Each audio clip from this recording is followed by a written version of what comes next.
Keith, thank you so much for doing this. This is an incredible honor. And just really, thank you so much.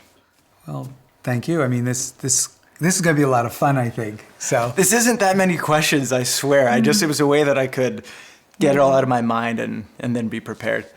Well, I know that's a redaction from the 50-page manual you came in with tabs and chapters. This is true. My first thing that I am most curious about is you've lived a long, fruitful life. You've done many different things. Did you ever imagine that you would be doing a roundtable discussion on Tourette syndrome? No. No, it's always interesting how life grows and how things occur as we participate in them. So no, not at all. Certainly that's a very specific little niche thing. Highly specific. I've dealt more with general things and hoped someday to have the opportunity to really apply it specifically. And that happened with you and with what you went through and the courage you displayed much, much quicker. I mean, in a sense, all that happened with Tourette's comes from you. You came to us, we didn't come to you. And Tourette's was unknown to us to a great degree. You hear about Tourette's socially here and there, and you always wonder about what it is. In the media, the movies, and different things. Yeah. So as you said, it wasn't like you guys were looking for someone with Tourette syndrome. I came to ESP just for my own reasons, having nothing to do with Tourette syndrome. Mm-hmm. And of course, as I went through it, I started to see some amazing changes. I was curious can I ask you a question? Yeah.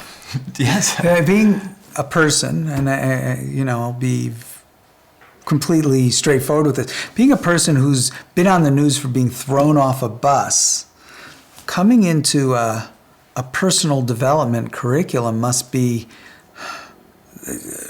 even a bigger decision than for most people. Most people think, well, do I want to be that vulnerable? Do I want to, open myself up like that? You're coming into a thing with something that's already been prohibitive to you in many ways. Yeah, I was definitely nervous before I came. I mean, things like yoga, that was off limits for me. Things that required quiet contemplation, those were forbidden for me just because it was, there was other people, it was uncomfortable for myself. But I guess my experience of the people that had told me about ESP, they had intrigued me so much, and it was worth the risk, of going to a program where there would be that kind of contemplation and I could look inward. And the other thing is I've lived a certain kind of life. I've had amazing parents. I've had amazing support that I had developed enough strategies to deal with the Tourette's in public and to try to make people comfortable. Well, yes. Although they were probably uncomfortable a lot of the time. But that wasn't the biggest, I wasn't very afraid about going to a course just because of the Tourette's. Well, good. I like to think that we invite in a way that feels safe. And, there are different philosophies of personal development. And I always like to think we're, I want to say less militant, but, we don't believe that people, for example, come through our intensives should have marketing done during the intensives. There's some places are very wed to, well, if you're benefiting from this, tell the world. That sort of a thing. And I understand that. I respect that. I respect organizations that have, a strong sales ethic within their product, within all of those things. But we chose not to for a number of reasons. We felt what we did was very unique, very deep, and we didn't want to have anything interfere, any motive interfere with that.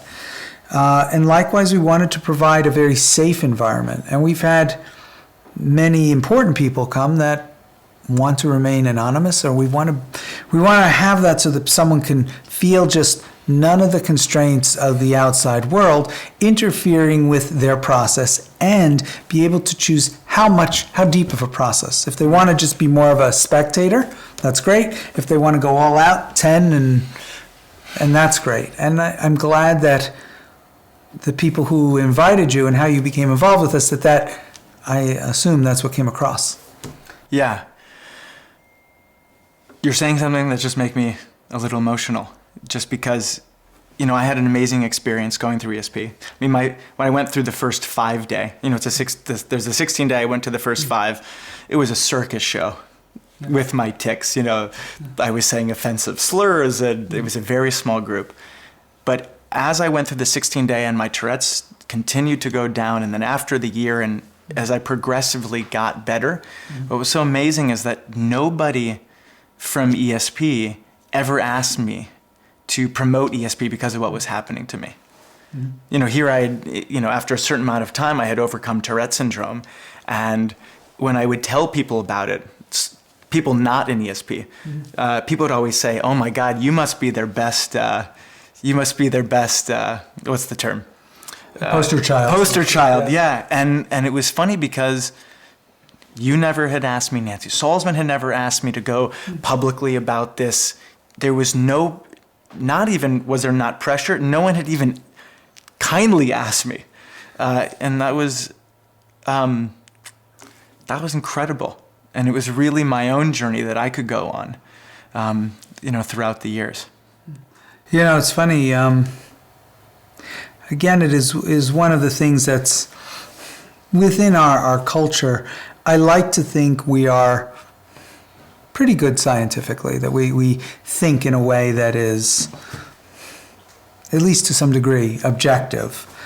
And when you run a personal development program, our main emphasis, our main belief is to have people experience more joy in their lives. And from that, all sorts of interesting effects appear to happen. May happen because of us, may not happen because of us. And I will say, within the thousands of people who've gone through, we've had some incredibly, you might call it, strange or wonderful happenings. And you could easily hold that up and say, we changed this condition. There was one person who in one of our intensives, for whatever reason, who knows, grew like 3/4 of an inch. They had some sort of release, I think, in their spine or their posture, who knows what. Yeah. Now, that could have happened on the playground. That doesn't necessarily happen from us. That would be at best a case study, an inadvertent case study. We certainly haven't done a double-blind study, can we? Yeah. That's an interesting But you have something like that, and should we hold that up as a poster child and whatever? No, because I'm sure there are many activities. Public school has probably had more than we have of those sort of things.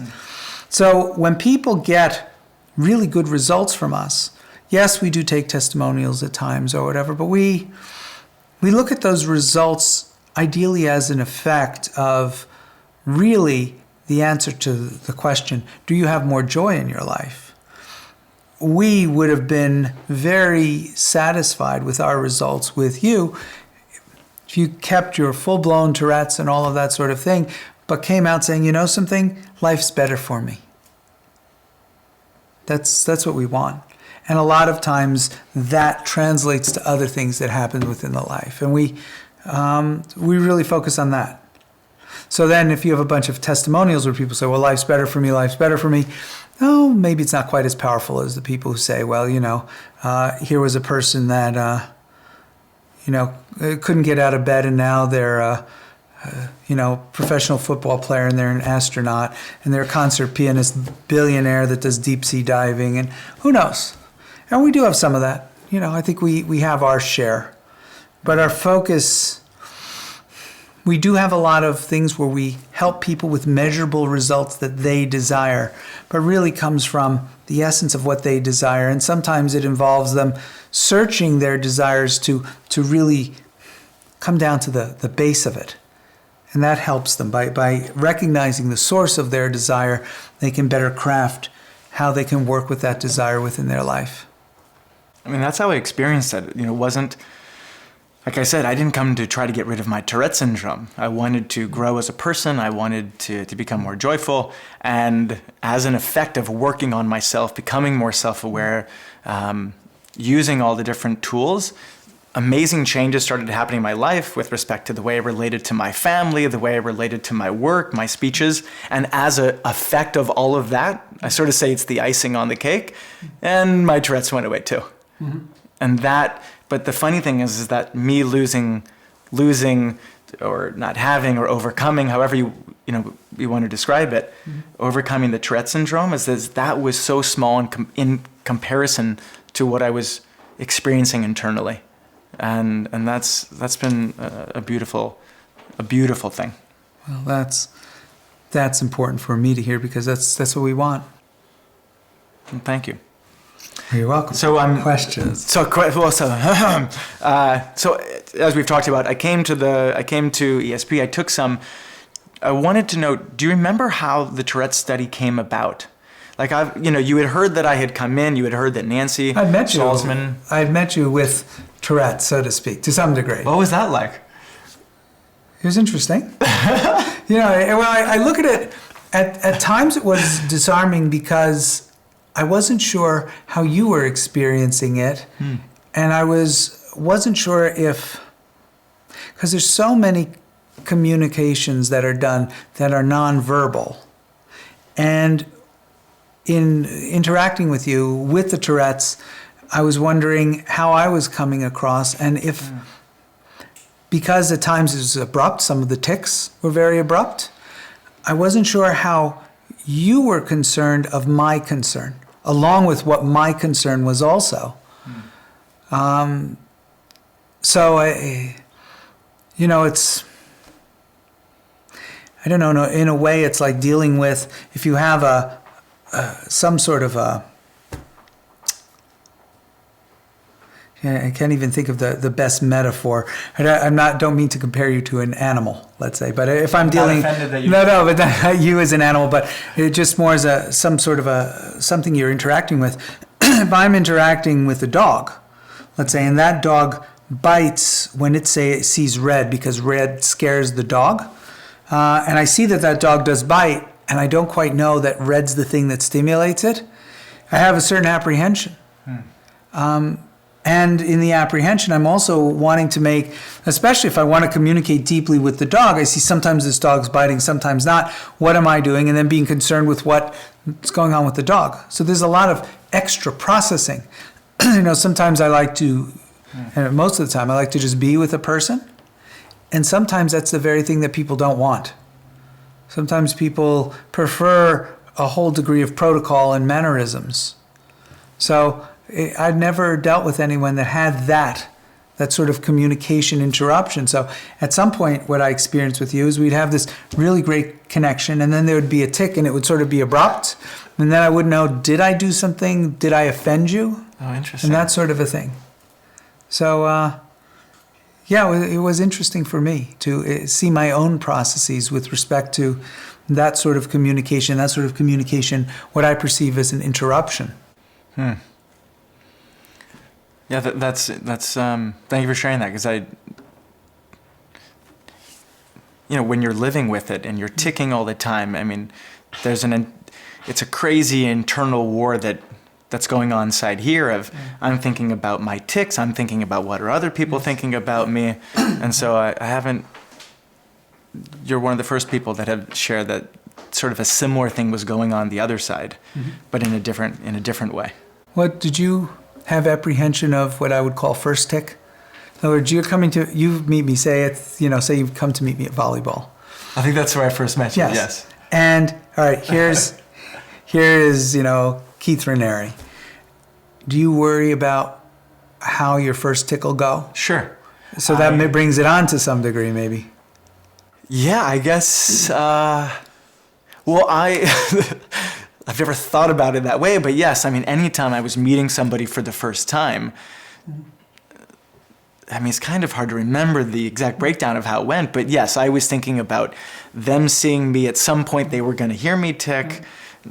Right. there was this constant After thing someone going on. you've known for a while has been broken in with the tics, you can actually be much more comfortable. Yes.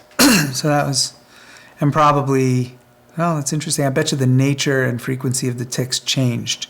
Yes, absolutely. Well, especially, I mean, the biggest thing happened was after I finished the 16-day over a whole summer, June to August, did the whole 16-day.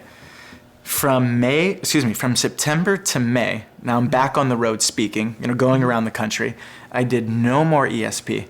I don't even think I did any of the one-on-one processes that I could have done outside of the classroom. By that May, I was showing up to my gigs, and my tics were so low that I had to start fake ticking. Oh, wow. Because these schools were hiring me as a speaker with Tourette syndrome, and I'm showing up, and I'm thinking, it was because I didn't know exactly what was happening. I mean, the whole thing was new, and it was exciting. It was kind of scary. It was kind of everything in between. So the frequency did change once I even started going through ESP. But then even pre-ESP, when I was really stressed out, if I saw a hot girl, if I saw certain situations, I would want to start to tick more. It was definitely a roller coaster all the time.